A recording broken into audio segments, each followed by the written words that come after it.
Assalamualaikum warahmatullahi wabarakatuh. Kami dari kelompok 3 akan menjelaskan tentang teori pertumbuhan bahasa, bentuk variasi bahasa, bahasa pergaulan dan internasional, serta faktor-faktor umum yang mempengaruhi kehidupan bahasa. Menurut Noam Chomsky, bahasa muncul sekitar 60.000 hingga 100.000 tahun yang lalu di Afrika. Sebelum bahasa ditemukan, diperkirakan manusia berkomunikasi menggunakan suara-suara yang dihasilkan oleh mulut dan melalui gerakan tubuh saja. Di dunia diperkirakan ada 7.000 bahasa yang digunakan, mulai dari bahasa Mandarin sebagai bahasa yang paling banyak digunakan, kemudian bahasa Spanyol, lalu bahasa Inggris.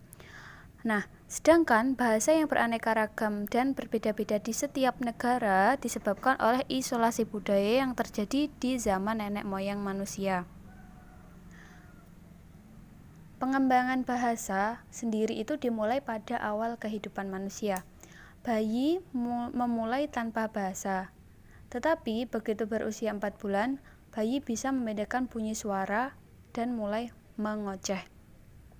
Beberapa penelitian telah menunjukkan bahwa pembelajaran awal dimulai dalam rahim saat janin mulai mengenali suara dan pola bicara suara ibunya.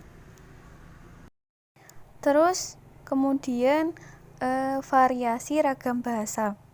Martin Jones membedakan variasi bahasa dalam 5 bentuk, yaitu ragam beku, ragam resmi, ragam usaha, ragam santai, dan ragam akrab. Pengertiannya, yang pertama ragam beku. Ragam ini merupakan variasi bahasa yang paling formal dan digunakan dalam situasi-situasi khidmat dan upacara-upacara resmi, seperti upacara kenegaraan, khutbah di masjid, tata cara pengambilan sumpah, kitab, undang-undang, akta notaris, surat keputusan, dan ijazah. Terus yang kedua, ragam resmi. Biasanya digunakan dalam pidato-pidato kenegaraan, rapat-rapat dinas, surat menyurat dinas, ceramah keagamaan, dalam buku-buku pelajaran, makalah, karya ilmiah, seperti itu. Nah, kalau dalam konteks pembicaraan, biasanya ragam resmi ini dipakai dalam acara peminangan. Kalau nggak gitu, pada masa perkuliahan atau pembicaraan seseorang dengan dekan di kantornya. Terus selanjutnya ada ragam usaha.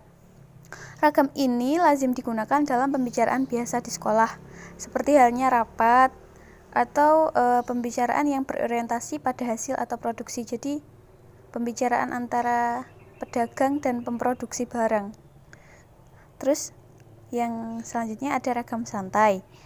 Ini merupakan ragam yang biasa digunakan dalam situasi yang tidak resmi, seperti berbincang-bincang dengan keluarga, berolahraga, rekreasi, dan sebagainya. Terus yang terakhir ada ragam akrab. Ini merupakan variasi bahasa yang digunakan oleh penutur dan petutur yang memiliki hubungan sangat akrab dan sangat dekat, seperti dengan anggota keluarga ataupun sahabat karib. Jadi ragam ini digunakan ke orang yang benar-benar sudah dekat sama kita, teman yang sudah plek, yang sudah pro, anggota keluarga yang udah benar-benar paham sama kita, seperti itu. Pengertian bahasa pergaulan atau bahasa gaul menurut Nur Hasanah ialah gaya bahasa yang merupakan perkembangan atau modifikasi dari berbagai macam bahasa, termasuk bahasa Indonesia, sehingga bahasa gaul tidak memiliki sebuah struktur gaya bahasa yang pasti. Ciri-ciri khusus yaitu singkat, lincah, dan kreatif. Kata-kata yang digunakan cenderung pendek, sementara kata yang agak panjang akan diperpendek melalui proses morfologi dan menggantinya dengan kata lain yang lebih pendek. Faktor-faktor yang mempengaruhi bahasa. Pertama, faktor budaya. Para pakar komunikasi, terutama dalam hal komunikasi antar manusia, selalu melihat budaya sebagai titik tolak bagi orang-orang atau individu saat melakukan komunikasi sama manusia yang memiliki latar belakang budaya yang berbeda. Penggunaan bahasa sebagai sarana komunikasi juga kuat dipengaruhi oleh budaya masing-masing individu yang terlibat baik sebagai komunikator maupun komunikan. Dalam interaksi antar antara penutur dan lawan tutur inilah timbul beberapa perilaku berdasarkan pemikiran masing-masing, sehingga lahirlah kebiasaan atau budaya. Budaya dan kebiasaan ini akan berbeda tergantung siapa dan di mana bahasa atau pengguna bahasa itu berada. Yang kedua, sosial. Aturan-aturan dalam ranah sosiolinguistik perlu menjadi pertimbangan dalam pengajaran bahasa. Penggunaan bahasa dalam suatu komunitas termasuk dalam lingkup sosial. Artinya pengaruh faktor-faktor sosial berpengaruh pada perilaku tutur atau speech behavior.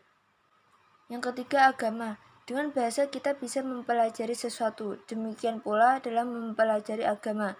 Kita mengetahui apa itu agama, seluk-beluk agama, aturan-aturan dalam agama, dan segala sesuatu yang berhubungan dengan agama dapat kita pelajari dengan menggunakan bahasa. Jadi hubungan antara bahasa dan agama adalah dengan bahasa kita dapat memahami agama atau agama tidak dapat difahami tanpa adanya bahasa. Yang keempat, politik. Bahasa merupakan kekuasaan, language is power, dan sangat berperan dalam mencapai tujuan nasional maupun internasional suatu bangsa. Bahasa membentuk suatu ikatan sosial melalui interaksi dan proses saling mempengaruhi penggunanya. Sebutkan pula bahwa penyebaran bahasa di dunia menunjukkan bahwa bangsa tersebut telah menguasai dunia.